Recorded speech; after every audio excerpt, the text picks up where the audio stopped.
নবী মুসা আলাইহিস সালাম দান করলেন আল্লাহ একটা মুজিজা। হাতের ভিতরে লাঠি ছিলেন, যখন যা হবার মতো হয়ে যেত, উনি যখন নদী পার হওয়ার লাগতো, ওই লাঠিটা যখন নদীর ভিতরে আঘাত করতেন, সঙ্গে সঙ্গে ওই লাঠিটা হয়ে যেত ব্রিজ। বলেন সুবহানাল্লাহ।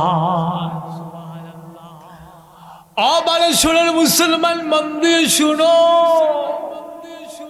আমার আল্লাহ রাব্বুল আলামিন এক এক নবীকে আল্লাহ এক একটা দান করলেন।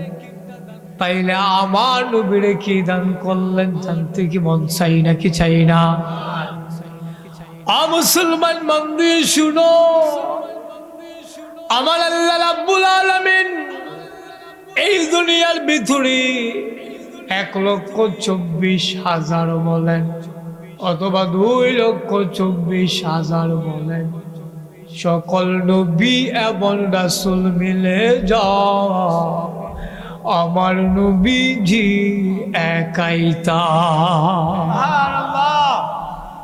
আমার নবীর ভিতরে দাউদ আলাইহিস সালামের কণ্ঠ আছে নাকি নাই? আমার নবীর ভিতরে সুলাইমানের রাজত্ব আমার নবীর ভিতর আছে নাকি নাই? আমার নবীর ভিতরে দাউদ আলাইহিস সালামের কণ্ঠ আছে, তাইলে ইউসুফ নবীর সৌন্দর্য আমার নবীর ভিতর আছে নাকি না?